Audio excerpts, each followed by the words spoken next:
ఆశ్రయదీవేనా ప్రయాసపడి సమస్త జనులకు విశ్రాంతినిచ్చే దీవెనా దుఃఖిత పీడిత నిరాధారులకు ఆశ్రయదీవేనా అనుదిన రక్షణ సువార్తనందించు పరమ నివేదనా అనుదిన రక్షణ సువార్తనందించు పరమ నివేదనా యేసయ్య దీవెనా యేసయ్య దీవెనా యేసయ్య దీవెనా యేసయ్య దీవెనా.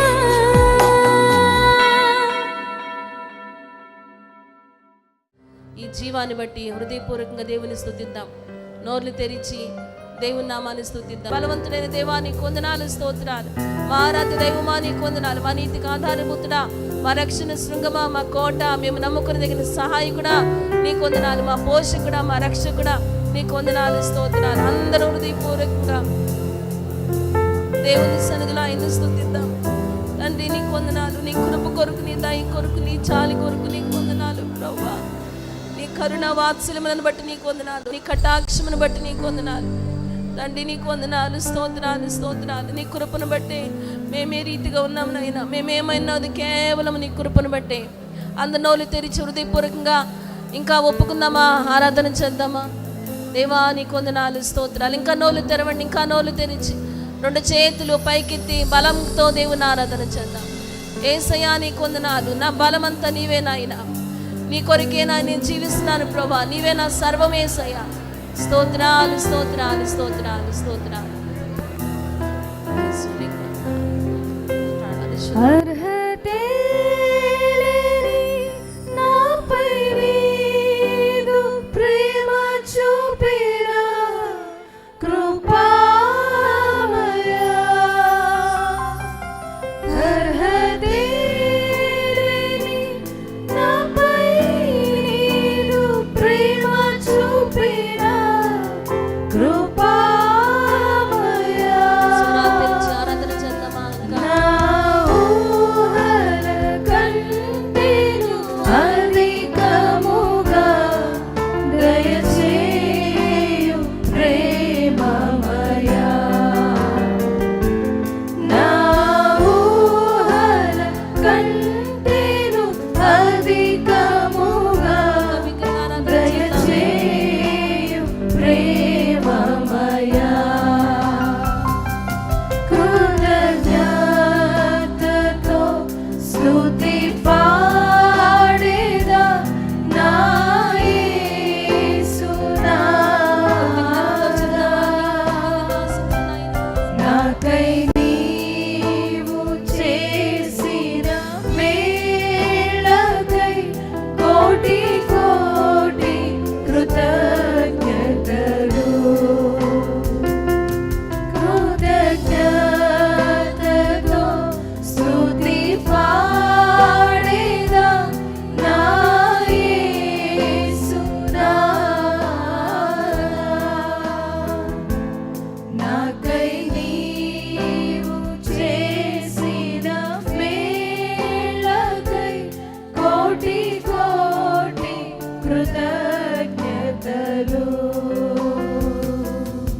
దేవునికి స్తోత్రం. హల్లెలూయా.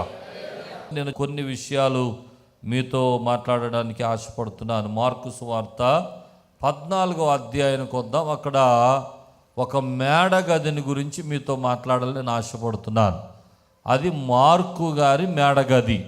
మార్కు గారి మేడగది. అందులో ఏం జరిగిందో ఒక చిన్న విషయాన్ని చెప్తాను. యేసు ప్రభువారు మరణానికి వెళ్ళే ముందు పస్కాను వధించే ఆ సందర్భం ఎక్కడ చెయ్యాలయ్యా అని శిష్యులు అడిగినప్పుడు ఆయన పట్టణంలోనికి వెళ్ళండి, నీళ్లు మోసుకు వెళుతున్న ఒక ఆయన మీకు కనపడతాడు, ఆయన చెప్పండి ప్రభువుకు గది కావాలని అన్నప్పుడు ఆయన ఇంటిలో మంచి గొప్ప సామాగ్రి కలిగిన ఒక గొప్ప గదిని ప్రభు కోసం ఆయన ఇచ్చాడు. దేవునికి స్తోత్రం. అక్కడ పస్కాను ఆచరించారు. నేను గడిచిన రాత్రి ఈ మాటలు చదువుతున్నప్పుడు పరిశుద్ధాత్మ దేవుడు నాకు కొన్ని ఆలోచనలు ఇచ్చాడు. ఆ కొన్ని మాటలు మీతో చెప్పి ముగిస్తాను. 14వ అధ్యాయం 12 నుండి 16 వచనాల వరకు అందరూ కలిసి చదవండి, అందరికీ అర్థమవుతుంది. పులియని రొట్టెల పండుగలో మొదటి దినమున వారు పస్కా పశువును వధించినప్పుడు ఆయన శిష్యులు, నీవు పస్కాను భుజించుటకు మేమెక్కడికి వెళ్ళి సిద్ధపరచవలనని కోరుచున్నానని ఆయనను అడుగగా ఆయన వెల్లుడి మీకెదురు పడును, వాని వెంటపోయి వాడు ఎక్కడ ప్రవేశించునో ఆ ఇంటి యజమానుని చూచెనను నా శిష్యులతో కూడా పస్కాను భుజించుటకు నా విడిది గది ఎక్కడనని బోధకుడు అడుగుచున్నాడని చెప్పుడి. అతడు సామాగ్రితో సిద్ధపరచబడిన గొప్ప మేడగది మీకు చూపించును, అక్కడ మన కొరకు సిద్ధపరచుడని చెప్పి తన శిష్యులలో 2 పంపెను. శిష్యులు వెళ్ళి పట్టణములోనికి వచ్చి ఆయన వారితో చెప్పినట్లు కనుగొని పస్కాను సిద్ధపరిచిరి. స్తోత్రం చెప్పండి. హల్లెలూయా. యేసు ప్రభు వారి మరణానికి ముందు జరిగిన ఒక అద్భుతమైనటువంటి సన్నివేశం. ఆయన పస్కాను భుజించడానికి ఆయనకు ఒక స్థలము కావాల్సి వచ్చినప్పుడు ఎక్కడ విడిది గది ఎక్కడ? ఇక యేసు ప్రభు వారి ఆఖరి జర్నీలో, చివరి ప్రయాణంలో ఆయన మరణానికి ముందు ఆయన ఉండినటువంటి ఒక చక్కటి గది. ఏమండి, ఆ గదిని గురించి నేను ధ్యానిస్తున్నప్పుడు పరిశుద్ధాత్మ దేవుడు కొన్ని ఆలోచనలు నాకు ఇచ్చాడు. స్తోత్రం కలుగును గాక. ఏమండి, గది ఇచ్చిన ఆయన ఎలా ఇచ్చాడంటే గొప్ప సామాగ్రితో గదిని ఇచ్చాడట. ఎలా ఇచ్చాడు చెప్పండి? అంటే గది ఎలాగుందంటే సిద్ధపరచబడి ఉంది. చెప్పండి, ఎలా ఉందా గది? ఇది మార్కు గారి ఇల్లు అని చరిత్ర ప్రకారం బైబిల్ పండితులు చెప్పారు. మార్కు గారి గది. ఏమండి, కాబట్టి ఆ మార్కు అనబడినటువంటి వ్యక్తి యేసు ప్రభు ఉండడానికి ఆ గదిని ఇచ్చాడు. ఏమంటే ఆ గదిని గురించి ధ్యానం చేస్తున్నప్పుడు యేసు ప్రభు అందులోనికి వెళ్ళాడు, అక్కడ బస చేశాడు, అక్కడ పస్కాన్ని తీసుకున్నాడు అన్నటువంటి మాటలు జ్ఞాపకం చేసుకున్నప్పుడు ఈ గదిని ఏమని చెప్పాలనిపించిందంటే మన హృదయానికి సాదృశ్యంగా చెప్పాలనిపించింది. దేవునికి స్తోత్రం. ఈ గది మన నివాసం, లేకపోతే మన ఆలయం, లేకపోతే మన హృదయం, మనం నివసించేటువంటి స్థలం ఈ గది.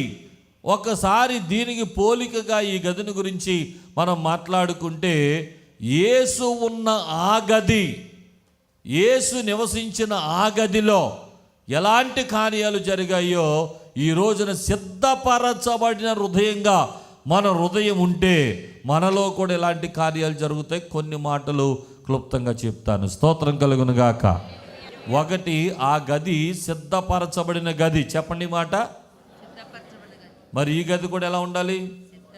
సిద్ధపరచబడిన గదిలాగా ఉండాలి, సిద్ధపరచబడిన హృదయంలాగా ఉండాలి. ఆమె చెప్పండి.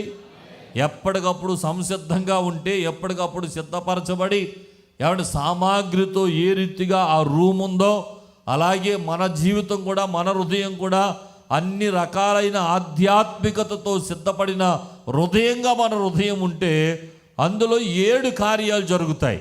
మొదటిది, ఆ గదిలోనికి ప్రభు వచ్చాడు. చెప్పండి, మొదటిది ఆ గదిలోనికి ప్రభు వచ్చాడు. గట్టిగా చెప్పండి, ఆ గదిలోనికి ప్రభు వచ్చాడు. సిద్ధపరచబడిన సామాగ్రి కలిగిన ఆ గదిలోనికి ప్రభు వచ్చాడు. చెప్పండి అందరూ ఒకసారి గట్టిగా, ప్రభు వచ్చాడు అని చెప్పండి ఒకసారి గట్టిగా. రైట్. ఈ రోజున మన హృదయం కూడా సిద్ధపరచబడిన హృదయంగా ఉంటే ఈ హృదయంలోనికి కూడా ప్రభు వస్తాడు. స్తోత్రం చెప్పండి, గట్టిగా చెప్పండి. ఇక ప్రభు వస్తే దాని గురించి ప్రత్యేకించి మాట్లాడుకోవాల్సిన అవసరం ఏమి లేదు. ఆయన ఉంటే చాలు, మన జీవితంలో అన్నీ సాధ్యమైపోతాయి. ఆయన ఉంటే సంతోషం, ఆయన ఉంటే నెమ్మది, ఆయన ఉంటే ఆశీర్వాదాలు, ఇవన్నీ మనకు తెలుసు. కనుక ప్రభు లేని జీవితానికి ప్రభు కలిగిన జీవితానికి ఉన్న వ్యత్యాసం ఏంటో మీరు గమనించగలిగితే ప్రభు లేకుండా ఒక్క క్షణం కూడా ఉండలేము. ఆమేన్ చెప్పండి. కనుక ఈ రోజున ఇంకా ఎవరు హృదయంలోనైనా యేసు లేకపోతే ఈ రోజున సిద్ధపరచబడిన హృదయంగా లేదేమో. అందుకని మంచి సామాగ్రి కలిగిన ఆ గదిలాగా మీ హృదయాన్ని ఆధ్యాత్మిక సిద్ధపాటుతో సిద్ధపరచండి. ఈరోజే ప్రభు మీ హృదయంలోనికి రాబోతున్నాడు. ఆమేన్ చెప్పండి, హల్లెలూయా. రెండవది, ఆ గదిలోనికి పస్కా వచ్చింది. చెప్పండి, ఆ గదిలోనికి పస్కా అంటే వధించబడిన గొర్రె పిల్ల. స్తోత్రం చెప్పండి. ఆ రక్త మాంసములు ఏమండి ఈ రోజున మనం జ్ఞాపకం చేసుకుంటున్నాం. యేసు మన కొరకు చిందించిన రక్తమును, మన కొరకు ఆయన శరీరమును మనం జ్ఞాపకం చేసుకుని ఆరాధించి ఒక పవిత్రమైన ఆరాధన ఈరోజు మనం జరిగిస్తున్నాం. స్తోత్రం కలుగును గాక. ఈ ఆరాధన సామాన్యమైంది కాదండి. ఈ ఆరాధన చాలా అద్భుతమైనది. ఎందుకో తెలుసా? ఈ ఆరాధన నిత్య జీవమునిచ్చేది. చెప్పండి, ఈ ఆరాధన నిత్య జీవం. నిన్నే కొన్ని వాక్యాలు పెట్టించాను ఇక్కడ గోడల మీద, మీరు చూసారా లేదు? అందులో అక్కడ మగవారు కూర్చున్నాం, ఆ పైన ఉన్న వాక్యం చూడండి. నా శరీరమును తిని నా రక్తమును త్రాగువాడే నిత్య జీవము గలవాడు, అంత్య దినమున నేను వానిని లేపుదును. స్తోత్రం చెప్పండి ఒకసారి గట్టిగా. ఎవరిని లేపుతాడు దేవుడు అంత్య దినమున? గట్టిగా చెప్పండి. ఆయన రక్తమును త్రాగి ఆయన శరీరమును భుజించువాడే, అంటే ఆ పస్కాను ఆచరించువాడే, అందులో పాలు పొందువాడే నిత్య జీవము గలవాడు. కనుక చాలా సంవత్సరాల నుండి మందిరానికి వస్తున్నానండి, కానీ నాకు ఇంకా రక్త మాంసంలో పాలు పొందే అనుభవం లేదండి, నేను రక్షణ పొందలేదండి, బాప్తిసం తీసుకోలేదండి, ప్రభు బల్ల స్వీకరించడం లేదండి అని అంటే ఆ వాక్య ప్రకారం మనం నమ్మాల్సింది ఏంటంటే నీకు నిత్య జీవము లేదన్నమాట. కనుక పస్కా నీ హృదయంలోనికి రావాలి అంటే మొదట యేసు నీ హృదయంలోకి వస్తే యేసుతో పాటు ఏమొస్తుంది? నీకు పస్కా వస్తుంది. స్తోత్రం చెప్పడం సరి గట్టిగా, గట్టిగా చెప్పడం ఒకసారి. అందుకనే ఇదే మిక్కిలి అనుకూల సమయం, ఇదే రక్షణ దినం. ఎంత గొప్ప రక్షణ నిర్లక్ష్యము చేసిన ఎడలా ఎలాగూ తప్పించుకుందాం. ఇంకా రక్షణ పొందిన వారు ఇంకా నిర్లక్ష్య స్వభావంతో ఉండకుండా ఈరోజే రండి, రక్షణ పొందండి, బాప్తిసం తీసుకోండి. ఆ రక్త మాంసములలో పస్కాలో పాలు పొందే యోగ్యతను సంపాదించుకోండి. అలా మీ హృదయాన్ని గొప్ప సామాగ్రితో సిద్ధపరిచిన ఆ మార్కు గదివలే మీ హృదయాన్ని సిద్ధపరచుకోండి. ఈ రోజున దేవుడు గొప్ప కార్యాలు జరిగిస్తాడు. స్తోత్రం చెప్పండి, హల్లెలూయా. ఏమండి, మన హృదయం కూడా సిద్ధపరచబడి ఉంచితే ఒకటి ఎవరు వస్తారు? ప్రభు వచ్చాడు. సిద్ధపరచబడిన హృదయంలోకి ఎవరు వస్తారు? ప్రభు వస్తాడు. రెండవది, సిద్ధపరచబడిన గదిలోనికి ఏమొచ్చింది? పస్కా వచ్చింది. సిద్ధపరచబడిన హృదయంలోనికి ఏమొస్తుంది? పస్కా వస్తుంది. స్తోత్రం కలుగును గాక. మూడవది, ఆ గదిలోనే కొన్ని కార్యాలు జరిగే తర్వాత, యేసు ప్రభు శిలువ మరణం అయిపోయిన తర్వాత కూడా ఆ గది విడిచిపెట్టబడలేదు.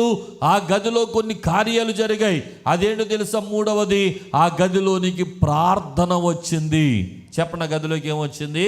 ప్రార్థన వచ్చింది. అపోస్తుల కార్యం 1వ అధ్యాయం 14వ వచనం కనుక చదివితే ఒకసారి చూడండి. వీరందరూ వీరితో కూడా కొందరు స్త్రీలను యేసు తల్లి అయిన మరియు ఆయన సహోదరులను ఏక మనసుతో ఎడతెగక ప్రార్థన చేసి, ఈ సందర్భం ఎక్కడదో మనకు తెలుసు. 120 మంది పరిశుద్ధాత్మ పొందక మునుపు ఏక మనసుతో చేసిన ప్రార్థన. స్తోత్రం చెప్పడం సరిగడిగి. ఏమంటే ఆ గదికి ఈ గదికి సంబంధం ఏంటంటే చరిత్ర ప్రకారం బైబిల్ పండితులు చెప్పిన మాట ప్రకారం అదే గదిలోనికి తర్వాత వీళ్ళందరూ వెళ్ళారు. స్తోత్రం చెప్పండి. మీకు కనబడుతుంది 13వ వచనం చదివితే, ఆ 13వ వచనం కూడా చదవండి ఒకసారి, అక్కడ మీకు అర్థమవుతుంది. వారు పట్టణములో ప్రవేశించి తాము బస చేయుచుండిన అది యేసు ప్రభు ఎక్కడైతే పస్కాను తీసుకున్న ఆ మేడగది, బస చేసిన మేడగది ఉందో అది విడిచిపెట్టబడలేదు. యేసు ప్రభు తర్వాత ఆయన శిష్యులు ఆ గదినే వాడుకున్నారు. మరలా ఆ గదిలోనికే వెళ్ళారు, ఆ గదిలోనే బస చేశారు. ఇప్పుడు యేసు ప్రభు మరణించిన తర్వాత, అనగా సిలువ వేయబడిన తర్వాత, ఆయన తిరిగి లేచిన తర్వాత ఆ గదిలో వారు బస చేస్తూ ఆయన తిరిగి వెళ్ళిపోయిన తర్వాత ఆ గదిలో ఆ శక్తితో దేవునికి ప్రార్థన చేస్తున్నారు. స్తోత్రం చెప్పడం సరి గట్టిగా. సిద్ధపరచబడిన హృదయంలో ఏముంటుంది? ప్రార్థన ఉంటుంది. చెప్పండి, ఏముంటుంది? గట్టిగా చెప్పండి. నీ హృదయం సిద్ధపరచబడకపోతే అందులోనికి ప్రార్థన రాదు. 40 రోజుల్లో చక్కటి సామాగ్రితో సిద్ధపరచబడినటువంటి స్థితిలోనికి దేవుడు నడిపిస్తుండగా, ఇంకా ఎవరైనా హృదయాన్ని సిద్ధపరచుకోకపోతే, మీ జీవితంలో ప్రభు రావడానికైనటువంటి సిద్ధపాటు మీలో లేకపోతే, ఈరోజే మనసు మార్చుకోండి. ఇంకా లోకం వైపు, లోకాశల వైపు తిరిగి నామకార్థమైన జీవితంతో ఉండడానికి ఇష్టపడకండి. ప్రభుకి సంపూర్ణమైన స్థానం ఇవ్వండి. ప్రభువా, నీవు నాలోనికి రావాలి అని ఆహ్వానించండి. ఒకటి, సిద్ధపరచబడి ఉంటే ప్రభు వస్తాడు.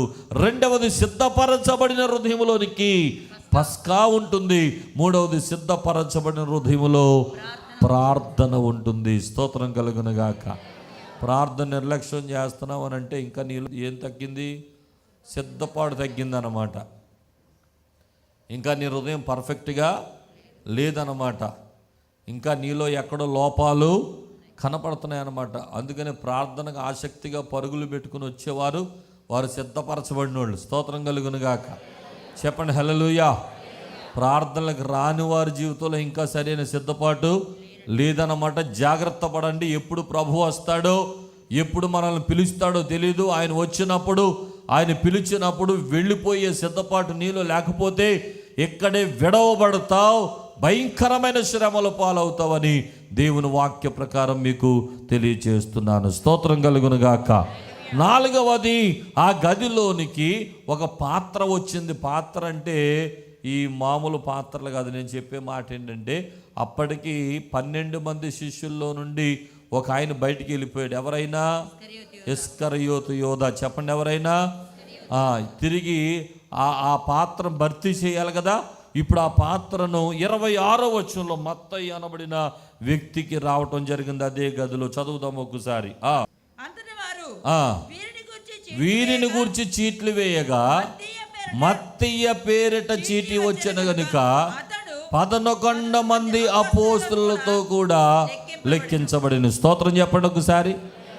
ఏమంటే బయటికి వెళ్ళిపోయినాడు, పాత్ర మళ్ళీ ఏమైంది? లోపలికి వచ్చేసింది. స్తోత్రం చెప్పండి. యోధా ఒక పాపంతో బయటికి పోయాడు, మరలా ఒక పరిశుద్ధుడు లోపలికి వచ్చేసాడు. స్తోత్రం చెప్పండి ఒకసారి గట్టిగా. సిద్ధపరచబడిన హృదయంగా ఉంటే బయటికి వెళ్ళాల్సినవి వెళ్ళిపోతాయి, లోపలికి రావాల్సినవి వచ్చేస్తాయి. స్తోత్రం చెప్పండి ఒకసారి గట్టిగా. దేవుని కొరకు ఒక పాత్రగా మనం కూడా మారిపోతాం. ఆమేన్ చెప్పండి ఒకసారి గట్టిగా.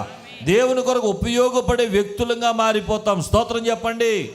కాబట్టి ఆ గదిలోనికి ఎన్ని అనుభవాలు ఉన్నాయి చూడండి. ఒకటి, అందరూ చెప్పండి. ఒకటి, ప్రభు వచ్చాడు. 2, పస్కా వచ్చింది. 3, ప్రార్థన వచ్చింది. 4, పాత్ర వచ్చింది. స్తోత్రం చెప్పడం సరిగట్టిగా. 5వ మాట, గదిలోనికి పండుగ వచ్చింది. గట్టిగా చెప్పండి, ఏమొచ్చింది? పండగ. అందరూ చెప్పండి ఒకసారి గట్టిగా. పండగ వచ్చింది. ఏ పండగ? అపోస్తుల కార్యం 2వ అధ్యాయం 1వ వచనములో పెంతెకోస్తు పండుగ దినము వచ్చినప్పుడు. స్తోత్రం చెప్పడం ఒకసారి గట్టిగా. ఏ గదిలో ఉండగా వచ్చింది పెంతెకోస్తు పండుగ? మేడ గదిలో ఉండగా వచ్చింది. స్తోత్రం చెప్పండి. ఎందుకనంటే అది యేసు కొరకు సిద్ధపరచబడిన గది. నీ హృదయం యేసు కొరకు సిద్ధపరచబడినదైతే నీ గుండెల్లో ఎప్పుడు పండుగే. స్తోత్రం చెప్పండి ఒకసారి గట్టిగా. నీ ఇంటిలో ఎప్పుడు పండగ వాతావరణమే.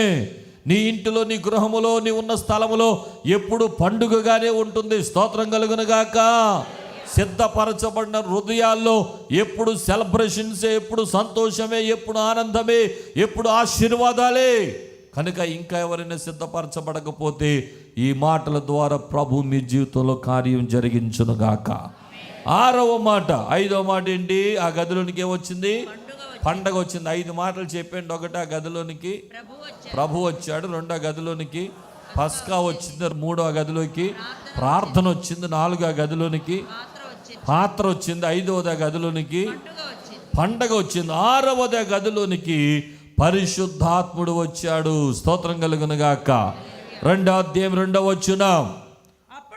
అప్పుడు వేగముగా వీచు బలమైన గాలి వంటి ఒక ధ్వని ఆకాశము నుండి అకస్మాత్తుగా వారు కూర్చుండి ఉన్న ఇల్లంతయు నిండెను.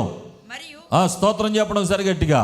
మరియు అగ్ని జ్వాలల వంటి నాలుకలు భాగించబడినట్లు వారికి కనబడి వారిలో ఒక్కొక్కరి మీద వ్రాలగా అందరూ పరిశుద్ధాత్మతో నిండిన వారై ఆత్మ వారికి వాక్శక్తిని అనుగ్రహించిన కొలది అన్య భాషలతో మాట్లాడసాగిరి. స్తోత్రం కలుగును గాక.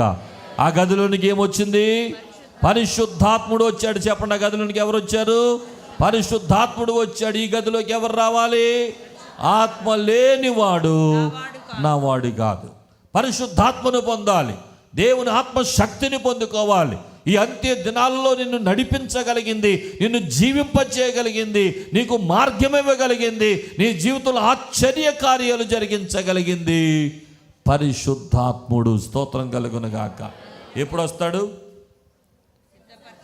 సిద్ధపరచబడినప్పుడు. చెప్పండి, ఎప్పుడు వస్తాడు? కొంచెం గట్టిగా చెప్పండి, కొంచెం గట్టిగా చెప్పండి. పరిశుద్ధాత్ముడు రావడానికనే సిద్ధపాటు నీలో ఉందా? ప్రభువు రావడానికనే సిద్ధపాటు ఉందా? ఆయన రక్త మాంసంలో పాలు పొందే సిద్ధపాటు ఉందా? ప్రార్థన కొరకైన సిద్ధపాటు ఉందా? ఏమండి, ఒక పాత్రగా వాడబడడానికైనా సిద్ధపాటు నీలో ఉందా?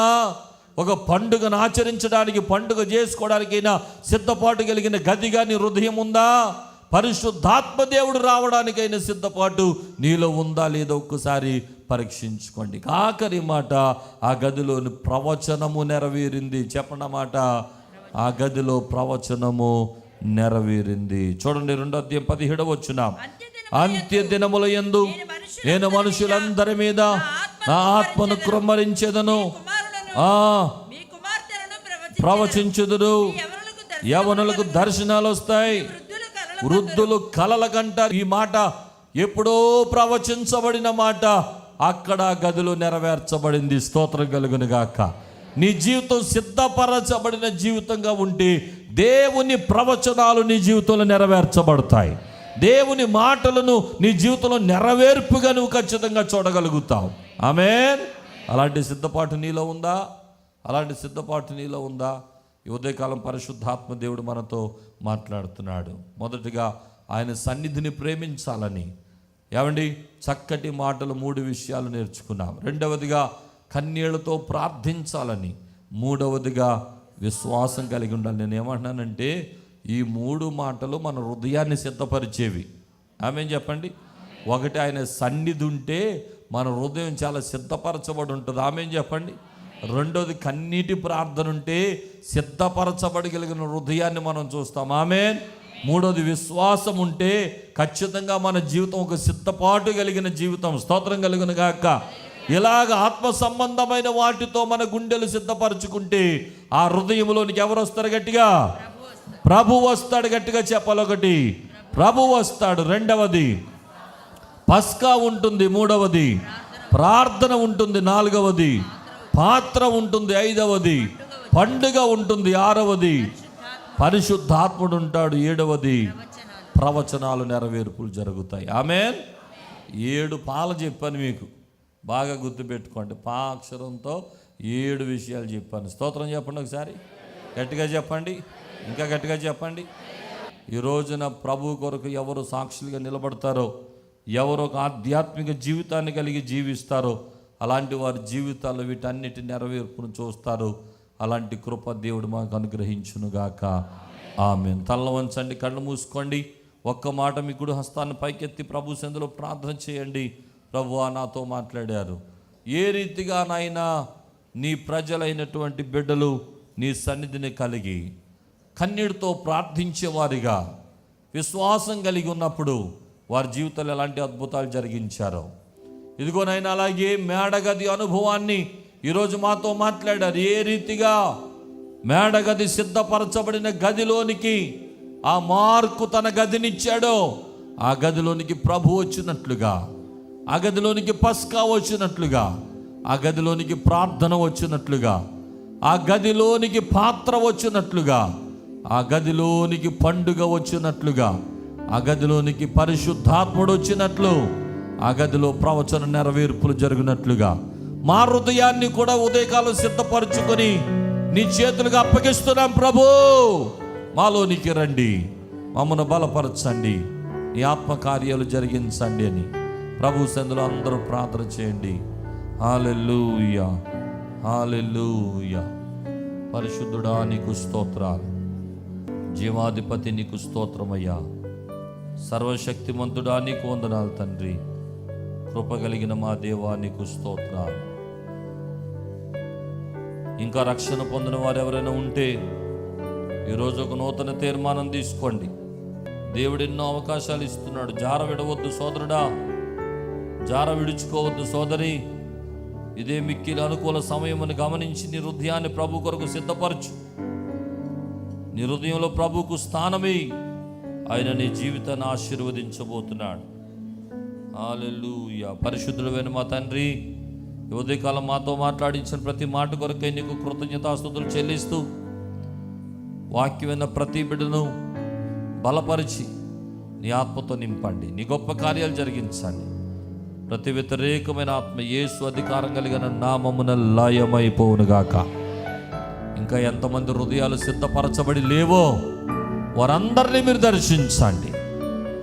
నీ సేవకునిగా నన్ను నీ చేతులకు అప్పగించుకున్నాను. విత్తబడిన వాక్యం ఎక్కడ నిరర్ధకం కాకుండా ఈరోజు విన్న మాటలన్నీ ప్రతి హృదయంలో ఫలింపజేసి నీ కొరకు సాక్షులుగా నిలబెట్టుకుని మహిమను పొందమని యేసు దివ్య నామమున వేడి ప్రార్థిస్తున్నాం మా పరమ తండ్రి. ఆమేన్, ఆమేన్, ఆమేన్. మా చిరునామా పాస్టర్ ఎం జ్యోతిరాజు, శాంతినగర్, ఏలూరు 534007, పశ్చిమ గోదావరి జిల్లా, Andhra Pradesh. Our address: pastor M Jyothiraju, Shantinagar, Eluru 534007, west Godavari district, Andhra Pradesh. మా ఫోన్ నంబర్లు 8008777333 మరియు 800877774444.